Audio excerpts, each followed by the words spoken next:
Hello everyone, and welcome back to Trail of Secret.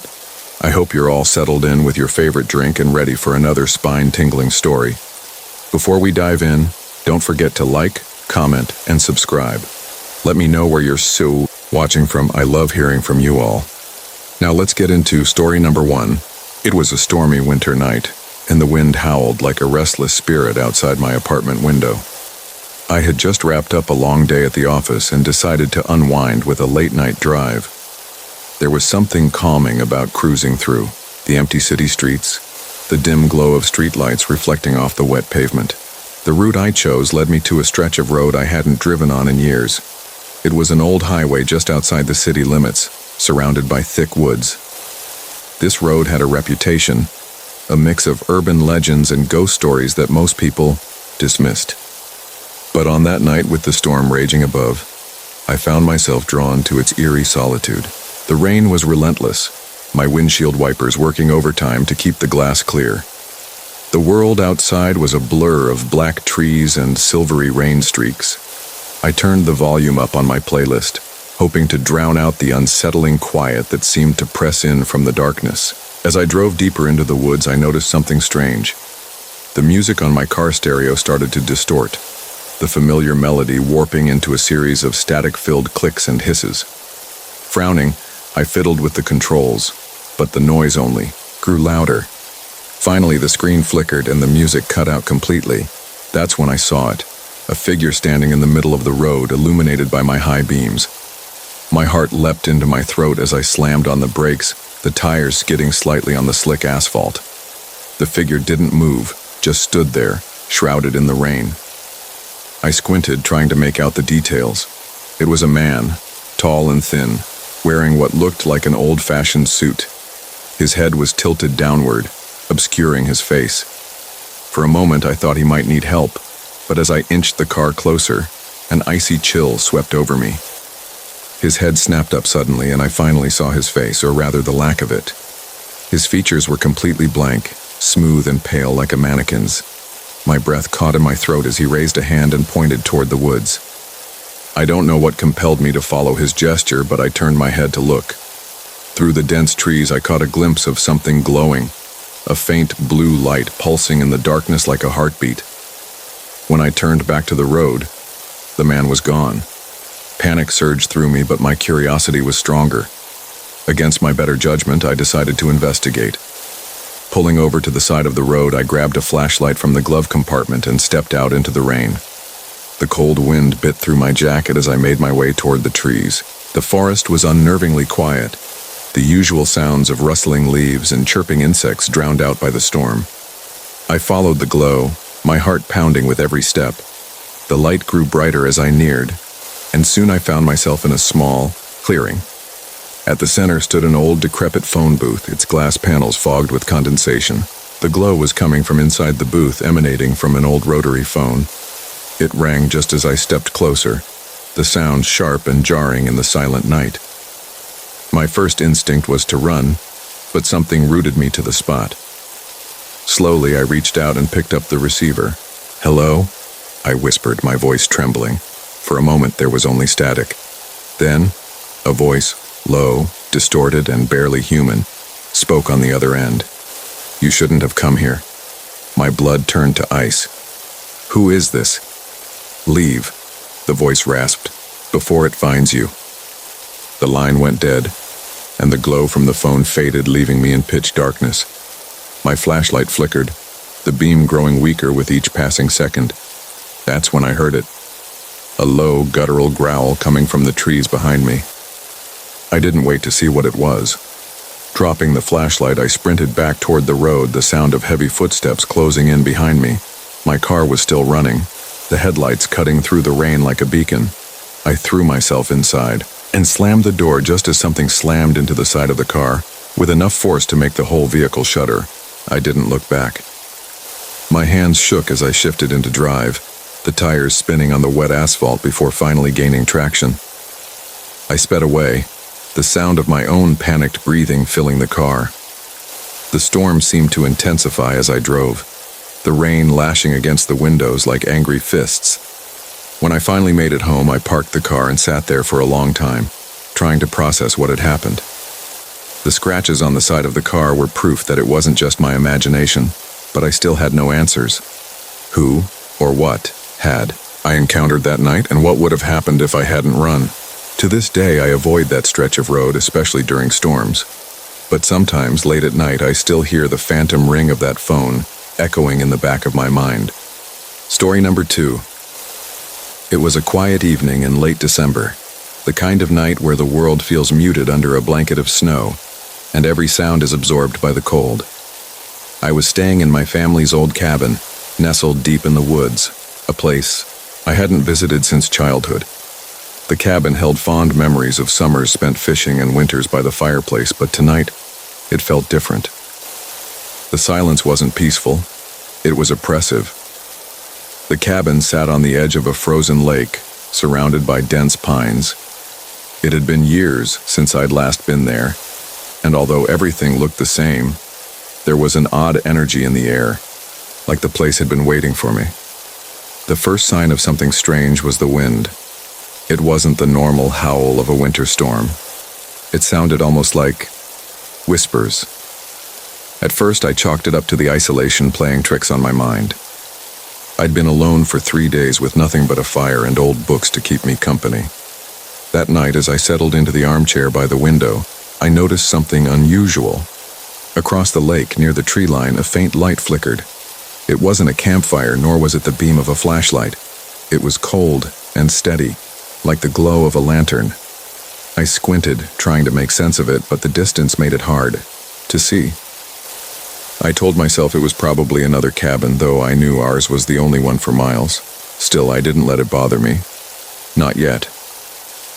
The hours dragged on, and the light didn't move. Midnight came and went, and still it lingered, unmoving and unwavering. Finally, I decided to call it a night. I locked the doors, drew the curtains, and climbed into bed, but sleep didn't come. At some point in the night, I was woken by a sound, a rhythmic tapping, soft but deliberate. My heart skipped as I lay there, trying to figure out where it was coming from. It wasn't until I turned my head toward the window that I realized the sound was coming from outside. I froze. Someone was tapping on the glass. My breath caught in my throat as I stared at the window, the curtains still drawn tightly shut. The tapping grew louder, more insistent, as if whoever or whatever was out there wanted me to know they weren't leaving. Gathering what little courage I had, I slowly crept out of bed and approached the window. My hands trembled as I reached for the curtain, my heart hammering in my chest. With a quick motion, I pulled it aside and found nothing. The snow outside was untouched, the world silent and still. I told myself it must have been the wind, but deep down, I knew that wasn't true. I went back to bed, but sleep was impossible. The next day, I decided to investigate the light across the lake.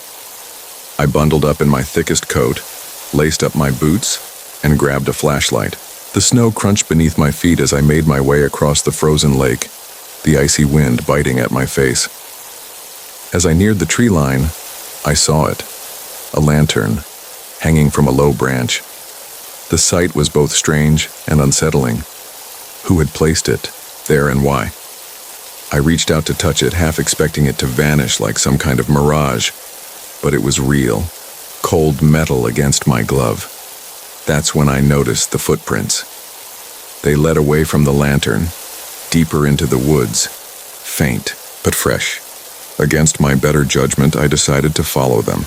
The trail wound through the trees, leading me further from the lake. The forest grew darker and denser, the shadows stretching long in the dim winter light.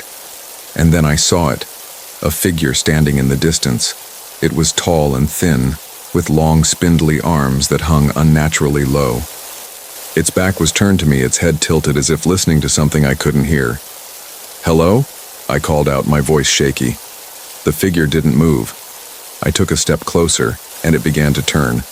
Slowly, almost mechanically. Its face, or what should have been its face, was obscured by a veil of darkness as if the light refused to touch it. My flashlight flickered, and for a brief moment, I thought I saw eyes, large, empty, and unblinking. I ran. I didn't look back, didn't stop until I was safely inside the cabin, the door locked and bolted behind me. My chest heaved as I tried to catch my breath, my mind racing with questions and fear. That night, the tapping returned. But this time it wasn't at the window. It was at the front door. I didn't answer. I stayed awake until dawn, the sound continuing until the first rays of sunlight broke through the trees. The next morning, I packed my things and left. I haven't been back to the cabin since, but sometimes in the quiet of the night, I hear it, that rhythmic tapping, and I wonder if whatever was out there that winter evening followed me home. Story number 3. It started with an old photo album. I was helping my grandmother clean out her attic when we stumbled across a box labeled Memories. Inside were yellowed letters, faded postcards, and an antique photo album wrapped in a musty cloth. The album was heavy, its leather cover cracked with age. "Go ahead," Grandma said with a soft smile. "Take a look." The first few pages were filled with family photos, birthdays, weddings, holidays. But as I flipped through, the pictures grew older, the faces unfamiliar. My great-grandparents, their parents, people I'd only heard about in stories.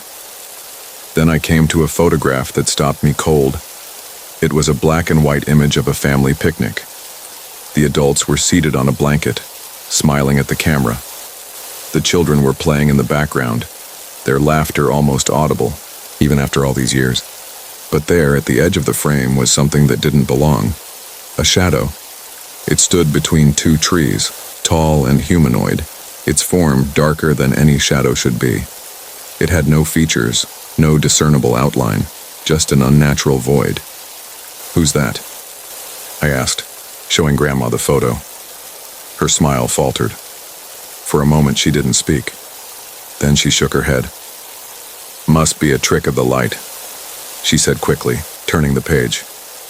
But her hands trembled, and I knew she was lying. The shadow appeared in more photos. In one, it loomed behind a group of men posing with fishing rods by the lake. In another, it was at the far end of a wedding procession, a blurry figure among the smiling guests. No one else seemed to notice it, but once you saw it, you couldn't unsee it. That night, I couldn't shake the image from my mind. Lying in bed, I kept replaying the photos in my head, each one more unsettling than the last. The next day, I returned to the attic. I needed to see the album again, to convince myself it was just my imagination. But when I opened the box, the album was gone. I confronted Grandma about it. She looked tired, her eyes weary with the weight of some unspoken truth. "Some things are better left alone," she said quietly, refusing to meet my gaze. But I couldn't leave it alone. A few days later, I was sifting through some of the other boxes from the attic when I found another photograph, the same picnic scene, but this time in color. The shadow was there, clearer now, and it sent a chill down my spine. I decided to investigate. I scanned the photo and zoomed in on the shadow, hoping to uncover some detail that would explain it. But as I enlarged the image, my computer screen flickered. For a split second, the shadow seemed to move. I froze, staring at the screen. Then, as if in response to my fear, the lights in the room dimmed. My reflection in the monitor darkened, and for the briefest moment, I thought I saw something standing behind me. I whipped around, but the room was empty. For the next week, strange things began to happen. Objects in my room would be out of place, moved ever so slightly. At night, I'd wake to the feeling of being watched, the hair on the back of my neck standing on end. And then came the whispers. Faint and indistinct, they seemed to come from nowhere and everywhere at once. At first, I thought it was the wind or the creaking of the old house, but one night as I lay in bed, I heard my name, Claire. It was barely audible, like a breath against my ear. I bolted upright, my heart pounding, but there was no one there. The final straw came when I woke one morning to find a photograph on my nightstand. It was one I had never seen before, and yet it was unmistakably me. I was sitting at my desk, staring at my computer. The shadow stood behind me, its void-like form towering over my seated figure. I left the house that day, unable to stay another night. Grandma didn't try to stop me. She just watched me leave, her face etched with sadness. I never returned to the house. Weeks later, I received a package in the mail. No return address, just my name scrawled in unfamiliar handwriting. Inside was the old photo album, the leather cover still cracked and worn. I burned it, every last page. But sometimes late at night I still hear my name whispered in the dark. And every now and then, when I glance at my reflection in the mirror, I see it, the shadow, waiting patiently just out of reach. Story number 4. The lighthouse stood at the edge of the rocky coast, its towering silhouette a sentinel against the stormy sea. Locals called it Widow's Light, claiming it was cursed, a beacon not just for sailors, but for restless spirits. When I inherited it from my great-uncle, I thought it would make a perfect retreat, a chance to escape the noise of the city, to write, to find peace. I was wrong.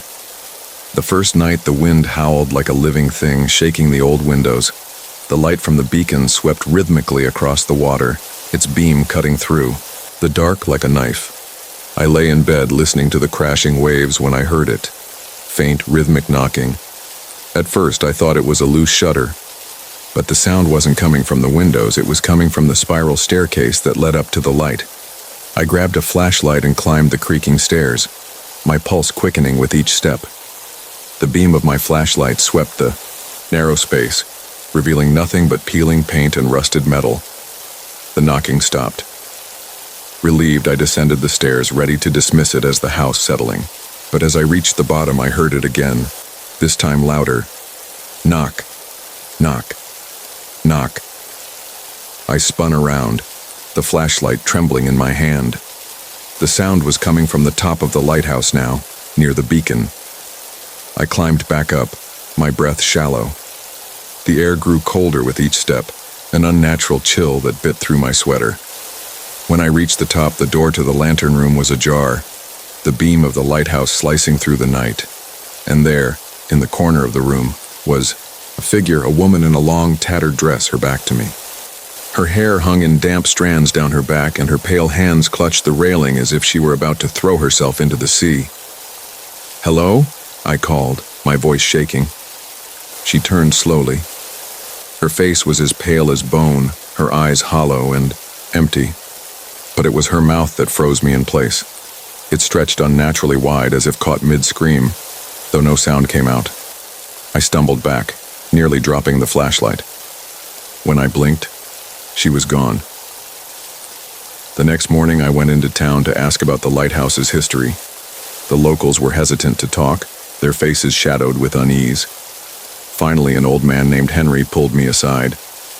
"She's the widow of the light," he said. "Years ago, she waited for her husband's ship to return. A storm wrecked it on the rocks. She blamed herself, said the light failed, threw herself from the lantern room that very night. Folks say she never left." I laughed nervously, trying to dismiss the story as superstition. But Henry's expression didn't change. "If you see her," he warned, "don't follow her. She'll lead you to the edge." That night I locked every door and window, determined to ignore any strange noises. But as midnight approached, the knocking returned. This time it was more insistent, more demanding. I stayed in bed, clutching the covers, my heart racing. But then I heard it. Her voice. "Help me." It was faint, barely audible over the wind, but unmistakably human. Against my better judgment, I grabbed the flashlight and followed the sound. The voice led me up the stairs, past the lantern room and out onto the observation deck. The wind howled around me, the sea below churning like a living thing. And there she was, standing at the edge of the railing, her back to me once again. "Please," she whispered. "I need your help." I stepped closer, the cold biting into my skin. "What do you want?" I asked. She turned, and this time her hollow eyes locked onto mine. Her mouth moved, but her words were drowned out by a sudden gust of wind. Before I could react, she reached out, her icy hand gripping my wrist. The world tilted. I felt myself being pulled toward the edge, the railing digging into my back. Below, the The waves crashed hungrily against the rocks. "Let me go," I screamed, struggling against her grip. Her mouth twisted into a grotesque smile, and for a moment I saw something else in her eyes. Anger, despair, a bottomless void. Then, just as suddenly as it had begun, the wind died and she vanished. I stumbled back inside, locking the door behind me. The next morning, I packed my things and left the lighthouse, vowing never to return. But sometimes, when the wind is just right, I swear I hear her knocking. And at night, when I close my eyes, I see her face, waiting, watching, calling me back to the widow's light. Story number 5. In the heart of the dense Blackwood forest, there was a village called Hollow's End, a place shrouded in mystery. It wasn't marked on any map, and only a few dared to speak of it. Those who stumbled upon it claimed the air was thick with silence, and the villagers greeted them with hollow smiles that never reached their eyes. The stories said Hollow's End would vanish for decades at a time, only to reappear when the forest deemed it necessary. What happened during its disappearance? No one knew, at least no one who lived to tell. I first heard of the village from my grandfather, a man with a penchant for dark tales. He spoke of Hollow's End as if it were alive, breathing, waiting. "You don't find Hollow's End," he'd said. "It finds you." I thought it was just an old man's fantasy, a tale to scare curious children.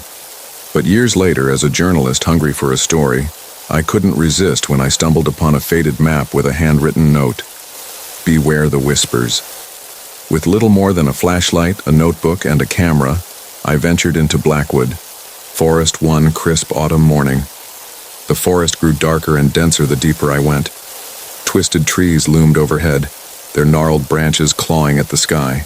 The usual sounds of the forest, birdsong, rustling leaves, faded, replaced by an oppressive silence that seemed to thrum in my ears. And then, as if stepping through an invisible curtain, I found myself at the edge of Hollow's End. The village was eerily quiet, its cobblestone streets devoid of life. Cottages with sagging roofs lined the path, their windows dark and uninviting. A weathered sign creaked in the wind. "Welcome to Hollow's End." Something about the place felt wrong. The air was too still, the shadows too long. But my curiosity overpowered my fear.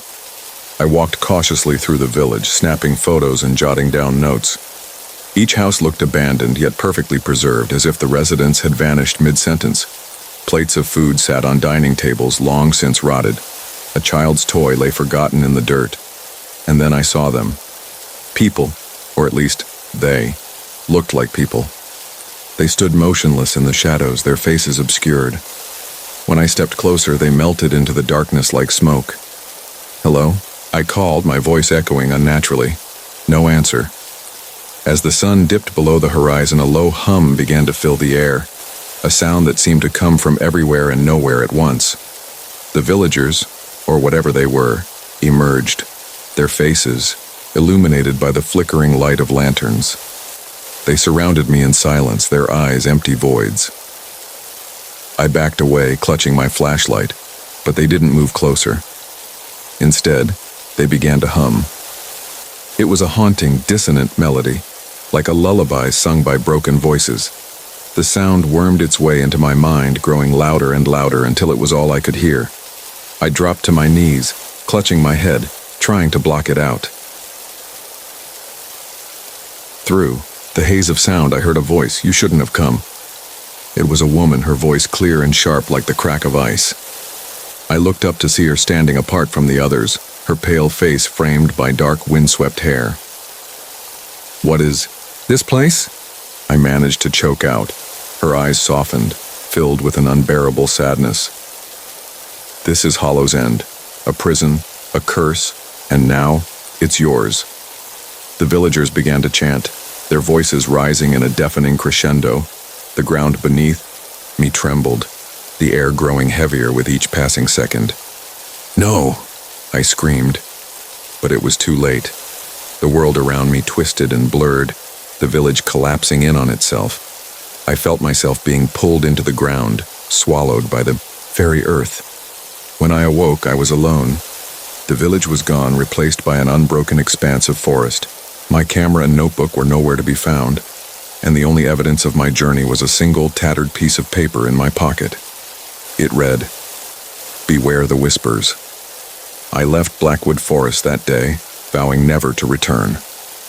But sometimes, when I close my eyes, I can still hear the hum of Hollow's End calling me back. Story number 6. The small town of Ravenswood was an unremarkable place, surrounded by dense woods that locals rarely ventured into. Everyone knew the stories. The forest was haunted, cursed, or worse. At night, whispers floated on the wind, and shadows moved where no light touched. My name is Lila Harper, and I had just inherited my grandmother's house on the edge of Ravenswood. As a city girl, I wasn't thrilled about moving to a rural town with superstitious neighbors. But after losing my job and breaking up with my boyfriend, I had no better options. The house was old but charming, with ivy climbing up the stone walls and a wraparound porch that creaked with every step.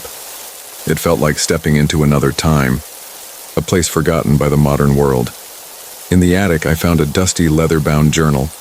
The cover was embossed with a raven, and inside were pages filled with my grandmother's handwriting. She'd written about strange occurrences, disappearing livestock, unnatural storms, and, most intriguing of all, the shadows of Ravenswood. She described them as dark figures that emerged from the forest at night, their shapes barely human, with glowing yellow eyes that pierced the darkness. According to the journal, they couldn't cross into the light, and salt acted as a barrier to keep them away. I brushed it off as the ramblings of an old woman. But the first night in the house, I heard the whispers. They were faint at first, like the rustling of leaves in the wind. But as the night deepened, the whispers grew louder, distinct. They weren't just sounds, they were voices.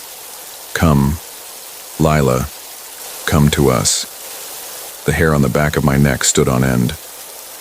I locked all the doors and windows and turned on every light in the house, trying to convince myself it was just my imagination. But then I saw them. Through the window, in the moonlit clearing at the edge of the forest, shadows began to gather. They were tall and elongated, their forms shifting like smoke. And those eyes, bright, unblinking, and fixed on me. I shut the curtains and grabbed the journal, frantically flipping through the pages. My grandmother had written about a ritual, something to protect the house. It required salt, candles, and reciting an incantation from the journal. I searched the kitchen for salt, my hands trembling. The whispers were inside now, echoing through the halls. "Join us, and we've been waiting." I scattered salt along the windowsills and door frames, lighting every candle I could find. The shadows pressed against the windows, their forms twisting and writhing as if in pain. Then the power went out. The house plunged into darkness, save for the flickering candles. I clutched the journal and began reading the incantation aloud, my voice shaking. In the name of light, I banished the darkness. Shadows, return to the void from whence you came. The shadows screamed, a high-pitched guttural sound that made my ears ring. They clawed at the windows, but the salt held.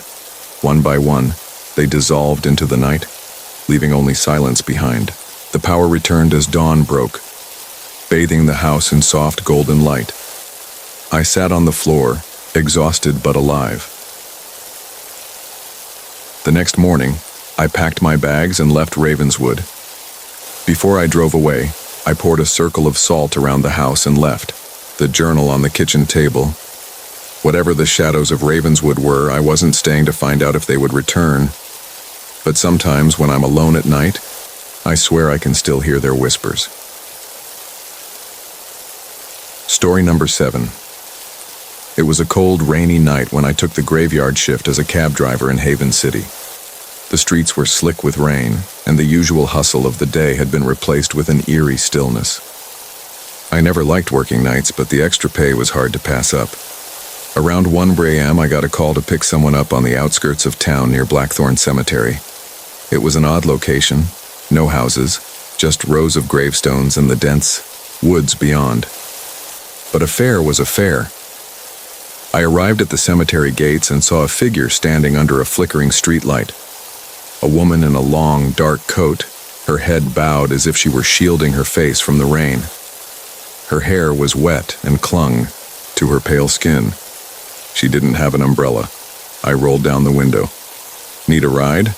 She nodded but didn't say a word. I unlocked the door and she slid into the back seat, her movements slow and deliberate. "Where to?" I asked, glancing at her in the rearview mirror. Her face was shadowed, but I could make out her eyes, dark and hollow, as if she hadn't slept in years. She spoke in a soft, almost whispery voice. "Just drive. I'll tell you where to go." That wasn't unusual. Some people didn't want to give out too much information, and I respected that. I started the car and headed down the empty road. For a while, the only sound was the rain pattering on the windshield. The woman remained silent, staring out the window. I tried to make small talk. "Rough night?" I asked. No response. "Been in Haven long?" Still nothing. Her silence was unnerving, but I chalked it up to her having a bad night. Maybe she'd had an argument or just needed some space. After a few minutes, she finally spoke. "Turn left here." The road she directed me onto was narrow and lined with tall trees. The farther we went, the darker it got. The streetlights ended, and my headlights barely cut through the thick mist. "Are you sure this is the right way?" I asked, my voice a little more cautious now. "Yes," she replied simply. I kept driving, but something felt off. The air in the cab was heavy, and the temperature seemed to drop the farther we went. My breath began to fog up the windshield even though the heater was on. "Where exactly are we going?" I asked, trying to hide the unease creeping into my voice. "Just a little farther," she said, her tone as cold as the air. Then, in the rearview mirror, I noticed something strange. Her reflection wasn't there. I slammed on the brakes, my heart pounding. "What the hell?" The woman didn't react. She just sat there motionless. "Who are you?" I demanded, turning to face her. But the back seat was empty. I blinked, my mind racing. She had been there. I had heard her voice, seen her sitting there. The rain was still dripping off the seat where she had been. A chill ran down my spine as I realized I was alone in the middle of nowhere, surrounded by darkness. The radio crackled to life, startling me. A voice came through, faint but clear. "Driver, you shouldn't have stopped." Panicked, I looked around, but there was no one in sight. I threw the car into reverse, my hands trembling as I backed out of the narrow road. As I turned the car around, the headlights briefly illuminated the figure of the woman standing in the middle of the road. Her eyes glowed, and her face twisted into a horrifying smile. I floored the gas pedal, speeding away from the haunting image. When I finally reached the main road, I pulled over, trying to catch my breath. I never worked the night shift again. The next day, I told a coworker what had happened. His face turned pale. "You picked her up near Blackthorn Cemetery, didn't you?" he asked. I nodded. "She's an urban legend around here," he said. "A ghost, they say. She died in a car crash years ago, waiting for a cab that never came. People say if you pick her up, she tries to take you back to where it happened. I've never been back to Blackthorn Cemetery, but every time I drive past it during the day, I feel like someone's watching me." Story number 8. Willow Lane was the kind of street that seemed plucked from a postcard. Lined with neat, picturesque houses and old willow trees, it was serene during the day. But after sundown, the last house on the lane, a crumbling Victorian mansion, took on an entirely different aura. No one lived there, but strange things always seemed to happen around it. Lights flickering in the windows, faint whispers carried on the wind, and shadows moving where no one should be. The locals called it the Echo House, claiming it could repeat your darkest thoughts back to you. One summer, my friends and I decided to test the legend. It was stupid, I know, but we were teenagers craving a thrill. There were 4 of us, me, Jake, Maria, and Sophie. Armed with flashlights and a smartphone for recording, we snuck out at midnight and made our way to the house. The gate was rusted shut, but Jake, ever the daredevil, climbed over and unlocked it from the inside. The moment we stepped onto the property, the air seemed to change. It felt heavy, almost suffocating, and the cicadas that had been chirping stopped completely. "This is creepy," Sophie whispered. "That's the point," Jake replied with a nervous laugh. The front door was ajar, hanging loosely on its hinges. As we stepped inside, the floorboards groaned beneath our feet. The house smelled of damp wood and decay. Dust floated in the air, catching the faint beam of our flashlights. "Let's split up and explore," Jake suggested. Maria shook her head. "Are you insane? That's how people die in horror movies." We all laughed, but it was hollow and forced. We decided to stick together, starting with the first floor. The living room was filled with tattered furniture and broken picture frames. A grand piano stood in one corner, its keys yellowed and cracked. Maria ran her fingers over the keys and a discordant note echoed through the room. "Don't do that," Sophie said, her voice trembling. "Relax," Maria replied, but even she seemed uneasy. As we moved deeper into the house, the whispers started. At first, I thought it was just the wind, but the sound grew louder, more distinct. "Did you hear that?" I asked, my voice barely above a whisper. Jake nodded, his flashlight beam shaking slightly. "It's probably the house settling," he said, though he didn't sound convinced. In one of the back rooms, we found a dusty mirror. It was massive, nearly as tall as the wall, with an ornate, gilded frame. The glass was smudged, but I swear, I saw something move behind us in the reflection. "Did you see that?" I asked, turning around quickly. "See what?" Sophie asked, her eyes wide. "There was something in the mirror," I stammered. Jake laughed nervously. "You're just spooking yourself." But when we looked back at the mirror, words had appeared scrawled in the dust. "Welcome home!" Maria screamed and we all bolted from the room. Jake tried to convince us to keep going, but even he looked pale. "We should leave," Sophie said, tears streaming down her face. Just then, we heard footsteps upstairs. Slow, deliberate, and impossibly heavy. "No one's up there," I whispered, my heart pounding. Jake gripped his flashlight like a weapon. Only one way to find out. Reluctantly, we followed him up the creaking staircase. Every step felt like a mistake. The second floor was even darker than the first, with peeling wallpaper and broken furniture scattered everywhere. At the end of the hallway was a door. Unlike the others, it was pristine, with no dust or damage. It looked brand new, as if someone had just installed it. "Don't," Sophie begged as Jake reached for the doorknob, but he didn't listen. The door swung open with a loud creak, revealing a small empty room. In the center was a single chair, and sitting on it was a box. Jake stepped inside and opened the box. Inside was an old tape recorder. He pressed play.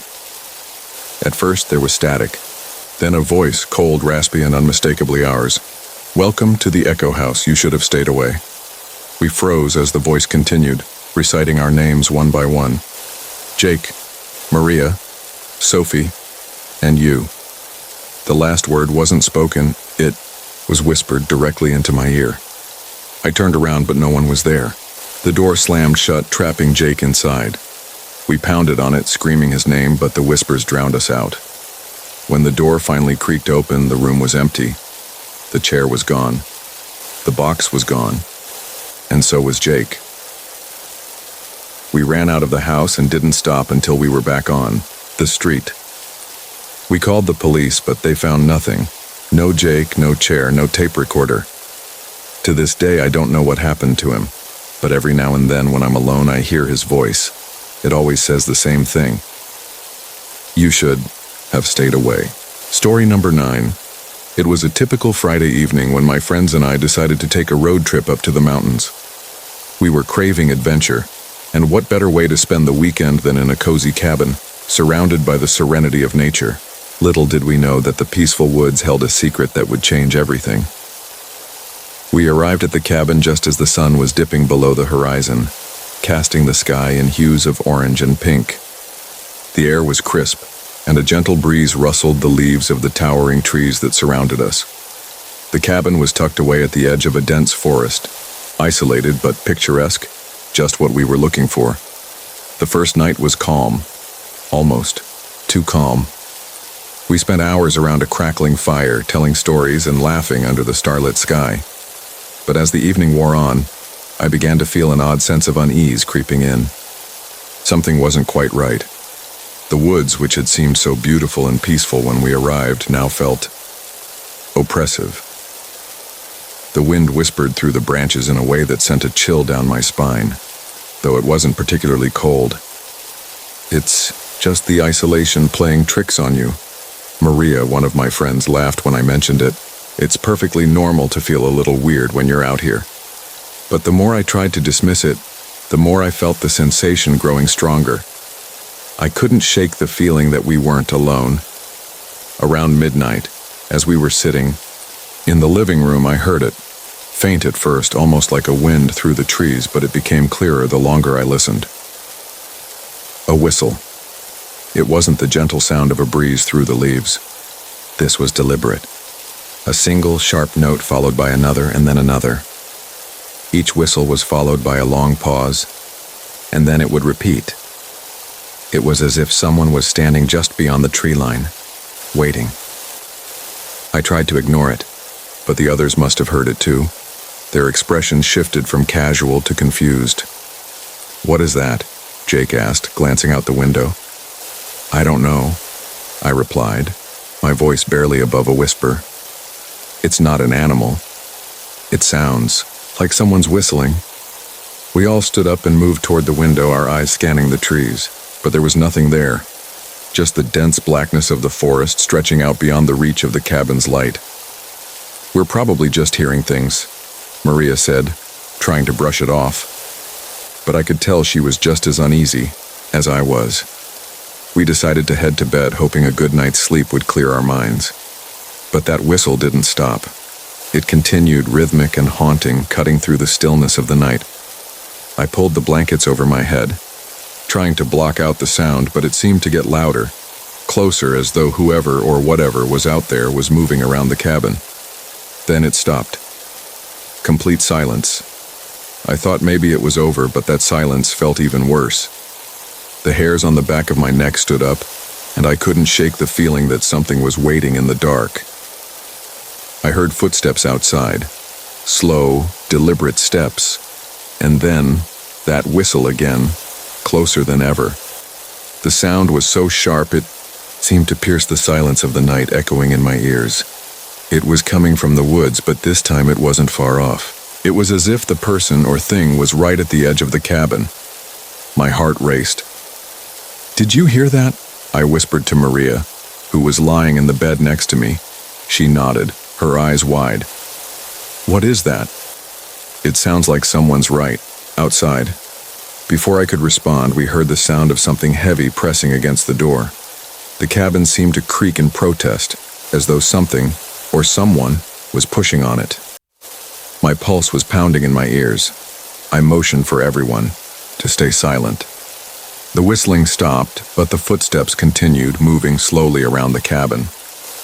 "Maybe it's just a neighbor," Jake suggested nervously, but none of us believed that for a second. The door rattled again, and then, finally, we heard it. Whispers. The voices were low and unintelligible, barely more than breathy murmurs, but they were unmistakable. They were coming from the other side of the door, speaking in a language none of us recognized. I grabbed my phone and dialed the police, but the call wouldn't go through. I tried again, but the signal was gone. Suddenly, the whistling started, again, louder this time, right next to the window. It was so close that I felt a rush of cold air, as if something was standing just outside, breathing, waiting for us to make a sound. Then the whistling stopped, and for the first time all night, the forest was completely silent. The tension was unbearable. We waited for what felt like an eternity, unable to move or speak, trapped in the oppressive quiet. Finally, after what felt like hours, we heard the sound of footsteps fading away, retreating into the woods. Without a word, we packed our things and left the cabin, driving back to town as fast as we could. The road was empty, and the moon cast long shadows on the pavement, but the whistle didn't follow us. The woods, it seemed, had kept their secrets. We never went back to that cabin, and as much as we tried to forget what happened that night, I'll never forget the sound of that whistle, the kind of whistle that doesn't come from a human throat. We never learned who or what was out there in the woods, but sometimes, when the wind is just right, I swear I can hear it again. Story number 10. It was the kind of trip I thought would be a perfect escape. A weekend away from the bustle of city life, a chance to relax and enjoy the peaceful solitude of the coast. My friends and I decided to rent a small house near the Eerie beach, one that was just a few miles away from an old lighthouse. It seemed like the perfect setting for a quiet, relaxing getaway. When we arrived at the house, the weather was overcast and the waves were crashing against the shore with a rhythmic force. It wasn't the typical sunny beach day, but there was something calming about the sound of the ocean. The house itself was charming, though a bit worn from years of salt and sea winds. It was nestled between sand dunes, the lighthouse visible from the back porch, towering over the beach like a silent sentinel. That evening, we decided to take a walk down to the lighthouse. It wasn't far, and we thought it would be a nice way to stretch our legs. The sky grew darker as we approached, the light from the lighthouse cutting through the gloom. As we reached the base of the tower, we were met by an old man, his skin tanned from years of exposure to the sea, his clothes weathered and patched. His eyes, though, were sharp and watchful. Evening. He greeted us with a nod, his voice rough and gravelly. "You folks here for the lighthouse tour?" We nodded, a little taken aback by the strange intensity in his gaze. "The lighthouse is closed for tours, but I can tell you some stories if you'd like," he added, his voice dropping to a whisper as he stepped closer. "About the light, and what happens to those who ignore it." We weren't sure what he meant, but it seemed harmless enough, so we agreed to hear him out. He led us inside the lighthouse, the air inside thick with the smell of old wood and metal. He sat us down in a corner of the small room and began telling us a story that I'd never forget. "They say this lighthouse was built to keep ships safe, guiding them away from the rocks and the reefs," he began, his voice low. "But what most people don't know is that the light itself isn't just for navigation, it's a warning." We all exchanged confused looks, and I couldn't help but chuckle nervously. "A warning? What do you mean?" The old man's eyes locked onto mine, and for a moment I felt a chill run down my spine. Not all the ships that passed by were just trying to find their way. Some were running from something that lived in the depths of the ocean. The light wasn't just to guide ships. It was to keep something in the water from coming ashore. He leaned forward, his voice dropping even lower, as if sharing a secret that he wasn't supposed to. There were stories of sailors who saw things out on the horizon, shadows moving under the water, strange shapes just beneath the surface. They'd get closer to shore, trying to outrun something that was chasing them, and if they made it, they'd be safe. But if the light went out, the old man's voice trailed off, and for a moment, the silence was deafening. I could feel my heart begin to race, the hairs on the back of my neck standing up. "What happened if the light went out?" Maria, one of my friends, asked in a shaky voice. The old man didn't answer immediately. Instead, he just stared at the light, his face a mask of sadness and fear. "If the light went out, they didn't make it," he finally said. "The sea would claim them, and what followed them would come ashore." At that, a gust of wind howled through the cracks in the lighthouse, and I shivered despite myself. The old man stood up, his knees creaking as he did. "It's not safe to stay out here after dark," he warned, his voice urgent now. "You should go back to your house, lock your doors and stay inside, and whatever you do, don't let the light go out." We were about to leave, feeling more than a little unnerved, when the old man grabbed my arm. His grip was surprisingly strong for someone his age. "I'm serious," he said, his voice a whisper. "The sea never forgets, it's always watching, and when it comes, it won't care if you're ready or not." We hurried out of the lighthouse, shaken by his words, though we tried to brush it off as the ramblings of an old man who'd spent too many years in isolation. But as we made our way back along the dark beach, something felt off. The wind had picked up, and the waves were crashing harder now, almost as if they were agitated by something beneath the surface. The sky was growing darker by the minute, the clouds swirling in a way that seemed unnatural. and in the distance the lighthouse light flickered just once, and then went out. We froze, the reality of what the old man had said hitting us all at once. "Did you see that?" Jake whispered, his voice shaking. The light, it went out. We all turned toward the lighthouse, watching in stunned silence. The darkness around us seemed to grow heavier, more oppressive. The sound of the waves crashing against the shore was louder now, more frantic, almost as if they were trying to warn us, and then we heard it, a distant, low, guttural growl from the water. It was deep and resonant, like something large and powerful was rising from beneath the surface. Without a word, we turned and ran.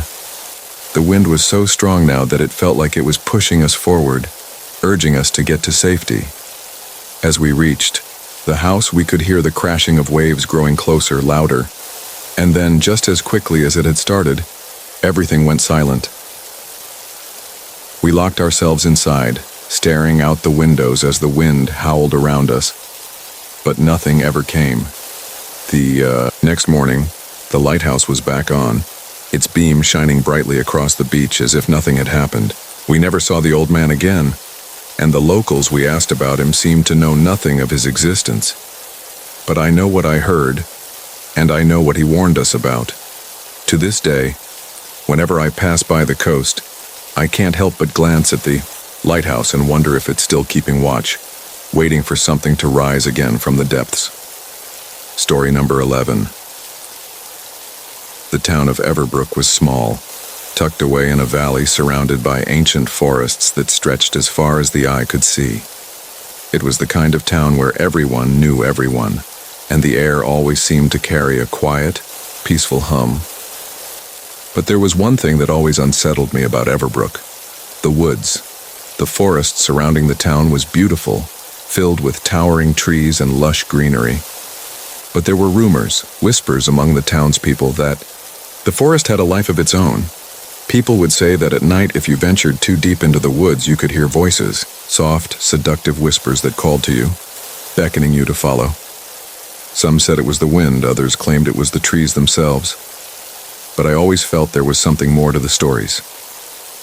One evening, after a long day of hiking, I found myself standing on the edge of the woods. The sun was setting, casting a warm, golden glow over the town. The trees seemed to glow in the fading light, their shadows long and stretching. A breeze rustled the leaves, and in the distance, I thought I heard something soft, almost like a voice. At first, I brushed it off as the wind, but then it came again, clearer this time. A soft whisper, like someone was calling my name. I froze. It couldn't be. No one was out here. I turned around to head back to town, but then I heard it again, this time louder. "Come closer." The voice sounded almost familiar, though I couldn't place it.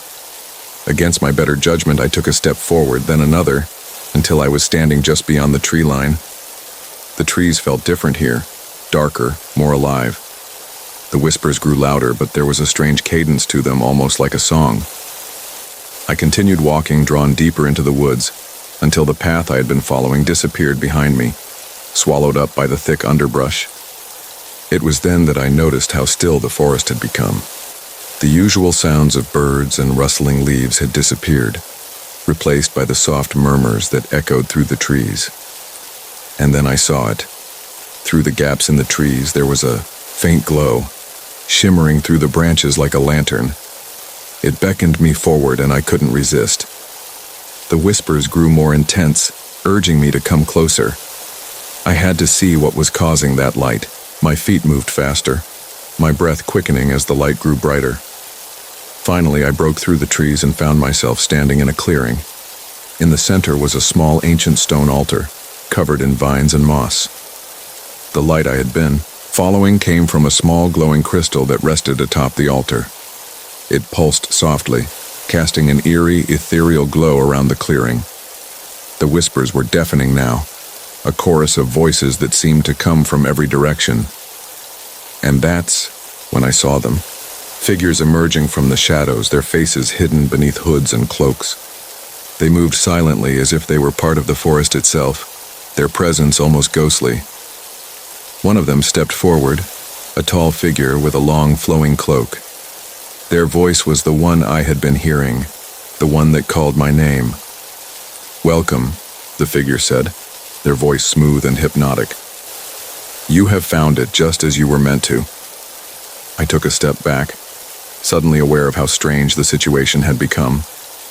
I was alone in the woods, surrounded by these mysterious figures with no idea how to get out. "What is this place?" I managed to ask, my voice trembling. "This is where the forest speaks," the figure answered. "Where the trees and the earth share their secrets. You've come to hear them." I shook my head. "I didn't mean to, I was just walking through, Don't worry," the figure interrupted, raising a hand. "You are not the first to come here, and you will not be the last. The forest calls to those who are lost, or perhaps those who seek something they cannot find in the world beyond. It is a place of knowledge, a place of power. The trees hold memories, memories of those who have walked these paths before. If you listen closely, you can hear their stories." I glanced around, half expecting to see the trees themselves moving, shifting in response to the figure's words. The air felt thick, as though the forest was alive, watching us. "Why me?" I asked, my heart racing.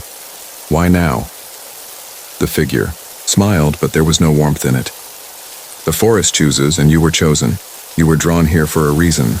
Before I could respond, the ground beneath me began to tremble, and the whispering voices rose to a crescendo. The crystal atop the altar began to glow brighter, its light blinding. I stumbled backward, my heart pounding in my chest, feeling the pull of the forest's energy like a force that was trying to draw me in. And then, just as suddenly as it had started, the light dimmed. The voices faded, and the figures vanished into the shadows. The forest returned to its normal stillness, as if nothing had happened. I was left standing alone in the clearing, the soft glow of the crystal the only light remaining. The trees around me felt silent, almost oppressive. I glanced around, disoriented, but there was no sign of the figures or the altar. It was as if they had never existed at all. I turned and ran, not looking back until I was safely back at the edge of the woods. My heart was still racing, my mind spinning with confusion and fear. I never spoke of what had happened to anyone in Everbrook. No one would believe me, but every time I pass by the woods, I hear the whispers again, faint and distant, calling my name. I know the forest is waiting for me, calling me back. Story number 12. It was the quietest town I had ever lived in. Oak Ridge, a place so peaceful it felt like a step back in time, where nothing seemed to ever change. The streets were lined with old oak trees, their thick branches weaving together. Overhead, casting long shadows even at noon. The houses were all the same, brick facades, ivy crawling up the walls, windows with lace curtains gently swaying in the breeze. I had only moved there recently, seeking a fresh start after a difficult breakup. The people of Oak Ridge were kind but reserved. There were no late-night parties, no bustling streets, just the soft hum of wind through the trees and the occasional chirp of a bird. But there was one thing about Oak Ridge that never sat right with me. The house across the street. It stood empty and had been for as long as anyone could remember. An old, weathered structure, with broken shutters and a front porch that creaked whenever the wind blew. Despite its dilapidation, there was something about the house that held a certain presence. It felt like it was watching, waiting. One evening, as the sun dipped below the horizon, I noticed something strange. A light flickered from the upstairs window of the old house. It wasn't the steady glow of a lamp or the flicker of a television screen. It was an odd, intermittent light, as if someone was standing in the window, but when I looked again, the room was dark. Curiosity gnawed at me, but I dismissed it. It was probably a trick of the fading light. After all, the house was abandoned. No one lived there. The next night I saw the light again, this time in the downstairs window. It flickered in the same irregular pattern, like a signal calling to me. This time I couldn't ignore it. My feet carried me across the street before I could think twice. I stood in front of the house, staring at the window where the light had come from. The house felt heavier up close, as if the air was thick with Secrets. I could hear the wind rustling the leaves in the trees, but there was no other sound. No hum of traffic, no distant voices, just an unnerving stillness. The door was slightly ajar. I hesitated. It was probably locked, I reasoned. Still, something in me made the decision to try the handle. To my surprise, the door opened with a creak, revealing a dark hallway. The smell of musty air and old wood hit me immediately, but I was too intrigued to turn back. I stepped inside, the door falling shut behind me with an echo. The house was a time capsule. Dust covered every surface, and furniture, although covered with sheets, still held its shape. The wallpaper peeled at the edges, but there was something about the atmosphere here that felt alive. I made my way through the living room, my footsteps muffled on the thick carpet. The further I ventured, the stronger the feeling that I was being watched became. I couldn't shake the sensation that someone was in the house with me, even though I was certain I was alone. As I reached the stairs, I noticed a photograph on the wall. A family, parents, 2 children, standing in front of the very house I was standing in now. The image was old, faded, the edges curling. The family smiled in front of the house, but something about their eyes didn't look right. It was as if they were distant, hollow. I turned away quickly, feeling uneasy. I began to climb the stairs, my hand trailing along the banister. At the top of the stairs, I found a long hallway with several doors all shut tight. The light that had been flickering came from the last door at the end of the hall. My heart raced as I moved closer, the wooden floor creaking under my weight. Reached for the doorknob, but before I could touch it, I heard it. A soft, slow breathing. It came from behind the door. Frozen, I stood there, not daring to move. The air in the hallway had grown colder, and the house seemed to pulse with a strange energy. The breathing grew louder, deeper, like someone was standing just on the other side of that door. I should have run. My instinct screamed at me to leave, to turn around and never look back. But something kept me rooted to the spot. The door creaked open slowly, as if it had been waiting for me to approach. I stepped inside, my breath caught in my throat. The room was empty, save for an old rocking chair that creaked back and forth. But it wasn't the chair that drew my attention. It was the figure standing by the window. A woman. She was dressed in a flowing white gown, her hair dark and long, covering her face. She stood still, looking out the window as though she were waiting for something. Or someone. "Who are you?" I asked, my voice barely above a whisper. She didn't respond. Her body was motionless, except for the slow swaying of the chair. I stepped closer, my heart thumping in my chest, trying to make sense of what I was seeing. As I reached out a hand toward her, the woman suddenly turned, her face hidden beneath the shadow of her hair. The room went cold. Her eyes were empty, black holes that seemed to stare straight into my soul. I froze, paralyzed by the sheer terror of her gaze. She stepped closer, the floorboards groaning under her weight. The room darkened around me, and the shadows seemed to stretch, pulling me in.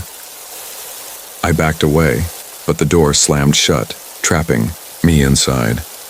My breath came in short gasps as the woman advanced, her presence suffocating. Then, with a voice as soft as a whisper, she spoke. "Leave, before he wakes." I didn't wait to find out who he was. I rushed to the door, desperately pulling at the handle, but it wouldn't budge. The shadows grew darker, the air thicker, and just as I thought I couldn't take it anymore, the door flew open on its own. I ran down the stairs, through the hallway, and out the front door, not stopping until I was back on the safety of the sidewalk. The house loomed in front of me, silent once more. I never returned to Oak Ridge's silent watcher house. But every now and then, when I pass by, I swear I can see a figure standing in the upstairs window waiting. And sometimes I hear the softest whisper on the wind calling me back. Story number 13. In the heart of a dense forest, surrounded by towering trees and winding streams, there was a tree unlike any other. It was known to the villagers as the Hollow Tree, and its legend had been passed down through generations. The Gi tree was massive, its trunk wide enough that you could fit several people inside. Yet there was no sign of a single leaf on its branches. Despite its size and age, the tree seemed to grow taller every year, its bark dark and smooth like polished stone. The villagers spoke of its magic, saying that anyone who entered the hollow at night would find themselves in a world of wonders. Some claimed that it led to other dimensions, while others believed it was a portal to the past. But the most terrifying part of the story was that no one who entered had ever returned the same. I had heard the stories all my life, of course. Everyone in the village had, but I had never taken them seriously, until one night when I found myself standing in front of the hollow tree, unable to resist its pull. It had been a strange day. Heavy clouds rolled across the sky, blocking out the sun, and the wind howled through the branches. I had gone for a walk to clear my head, feeling a strange sense of unease. As I passed the tree, I saw the hollow at the base of the trunk, dark and inviting. Something inside me stirred, a mixture of curiosity and fear, and before I knew it, my feet had carried me toward it. I hesitated at the edge of the hollow, staring into the darkness inside. The air was thick and there was an odd energy in the atmosphere. I glanced around, but the forest seemed to have gone silent. Not a single bird chirped, not a leaf rustled. It was as if the world had paused. I stepped inside, my breath catching, as the ground beneath my feet shifted. The moment I crossed the threshold, the air grew colder. I turned around, but the outside world had disappeared. There was no forest, no village, just an endless stretch of dark, twisted trees and shadows. Panic set in. I tried to turn back, but the hollow had sealed behind me. My pulse quickened as I stumbled forward, unsure of where to go. The path before me was narrow, the trees looming over me like silent sentinels. The further I walked, the more I felt as though the very air was closing in around me. Then I saw it. A figure, standing in the distance. It was a tall, shadowy figure, its outline hazy like smoke. It didn't move, but somehow I could feel its eyes on me. Every step I took toward it felt like I was being drawn into its gravity, helpless to stop my advance. "Who's there?" I called, my voice trembling. The figure didn't answer. It just stood there, motionless. I took a hesitant step forward, then another, until I was standing only a few feet away. The closer I got, the more the figure seemed to change, its features twisting and shifting in ways that made my stomach churn. One moment it was a man, tall and broad-shouldered. The next, it was a woman, her face pale and twisted with anguish. It shifted again, and I could see the faint outline of a child crying silently. I took a step back, fear flooding my chest. "What are you?" The figure remained silent, but its eyes, those deep, dark eyes, followed my every movement. I turned and ran, my breath coming in short gasps as I tore through the dense undergrowth. The trees seemed to close in on me, their branches reaching out like skeletal hands. I heard footsteps behind me, soft and steady, matching my own pace. I didn't dare look back. I ran faster, my heart pounding in my chest. The path ahead seemed to stretch on forever, the darkness pressing in from all sides. And then, as if by some force beyond my understanding, I found myself back at the hollow tree. The world around me had returned to normal, the familiar sight of the forest, the rustling of the leaves. I stood there, breathless, my mind racing. I glanced back at the hollow, expecting to see the figure still standing there, waiting. But it was empty. The tree was still, as though nothing had happened. But I knew what I had seen. I knew the truth of the hollow tree. The villagers had always said that once you entered, you would never leave the same. And they were right. I walked back to the village, my thoughts clouded with confusion and fear. I couldn't explain what had happened, but one thing was certain. I had glimpsed something that was never meant to be seen, something that was tied to the very soul of the forest. And though I would never speak of it again, I knew that the hollow tree still stood in the forest, waiting for its next visitor. Story number 14. It was a night like any other, or so I thought. The rain had been coming down in steady sheets, the sound of it pattering against the windows, calming in its rhythm. I had just finished a long day at work and was enjoying the quiet of my apartment, a cup of tea in hand. the soft hum of the city far below filling the silence. But something was off. The lights flickered, just for a moment, before stabilizing again. I brushed it off, a minor glitch in the power. It wasn't uncommon during storms. But then, it happened again. This time, the lights stayed off. I stood up, irritation bubbling up. The power had gone out.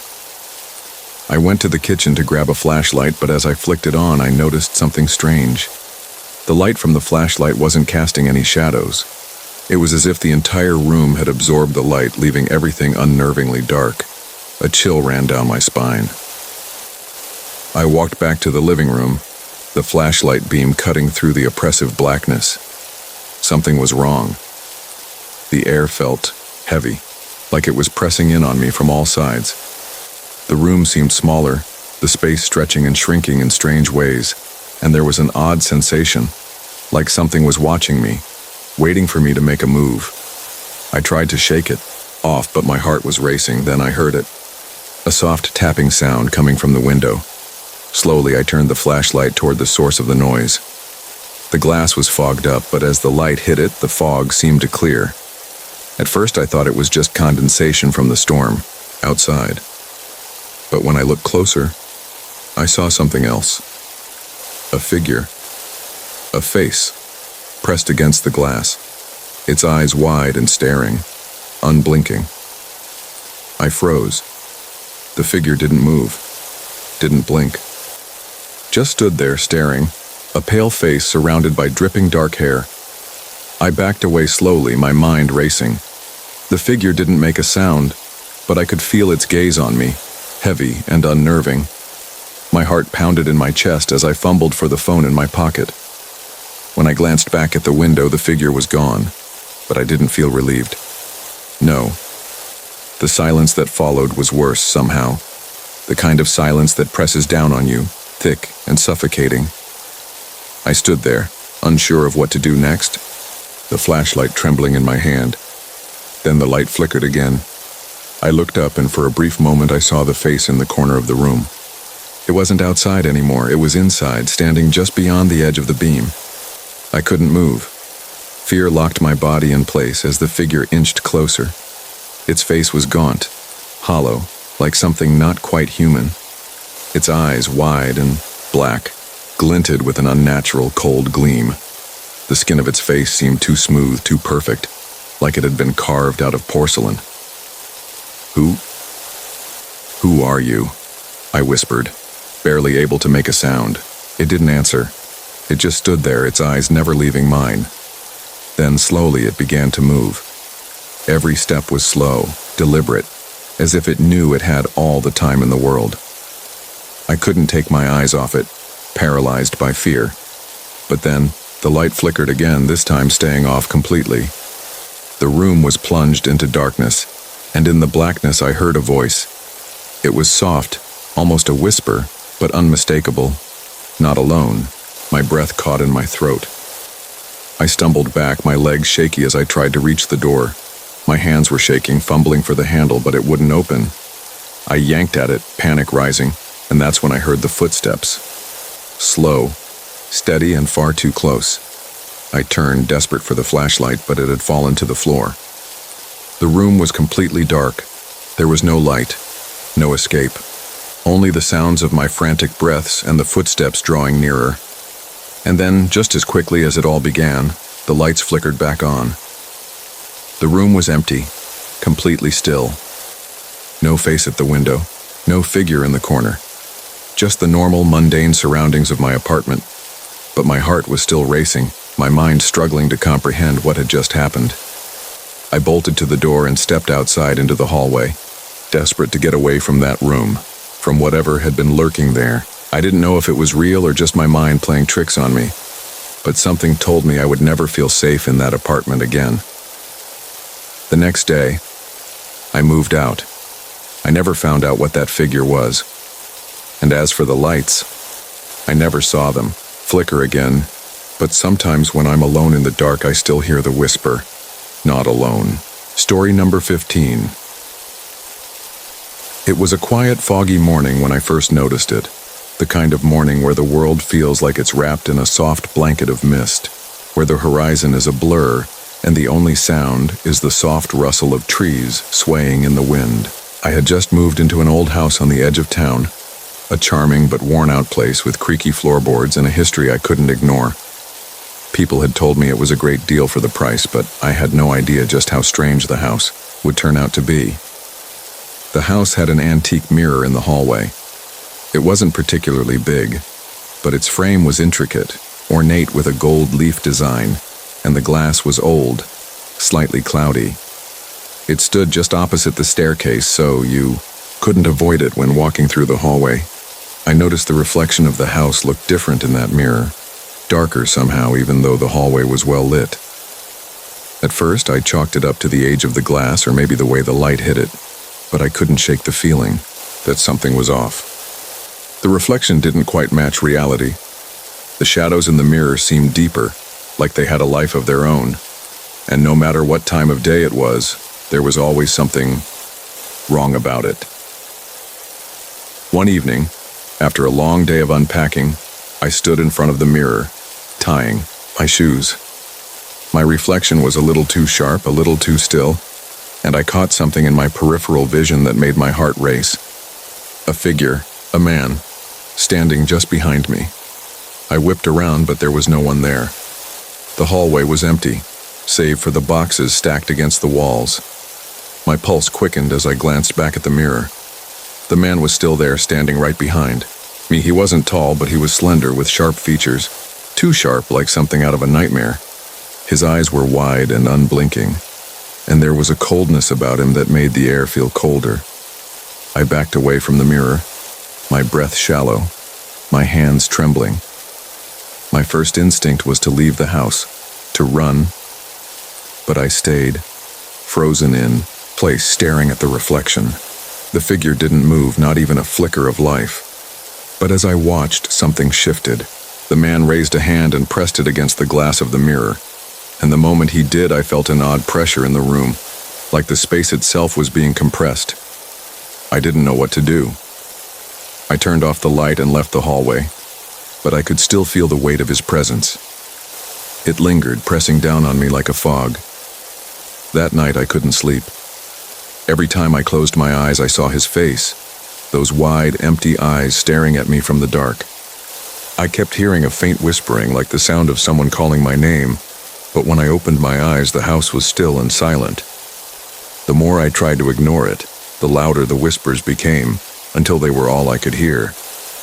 I couldn't take it anymore. The next morning, I decided to investigate the house to figure out what was going on. I dug through old records in the attic and asked around the neighborhood. People in town avoided the house, but they told me stories of strange occurrences and unexplained disappearances. It seemed the house had a reputation for being cursed, a place where strange things happened to anyone who dared to live there. I found out that the house had once belonged to a man named William Wren, a recluse, who had vanished without a trace decades ago. His disappearance was never solved, but rumors said he had been obsessed with the mirror, spending hours staring into it, trying to find something, someone, hidden within. They said he had become convinced the mirror held a reflection of something, more than just his image, something darker, something that wanted to escape. That night, I couldn't resist. I stood before the mirror once again, my heart pounding in my chest. The house was quiet, the whispers fading into the silence. The figure was there, just like before, standing behind me. I could feel the coldness in the air, thick and suffocating. Stared at the reflection, waiting for something to happen, for the mirror to reveal whatever secret it was hiding. And then, just like that, the figure moved.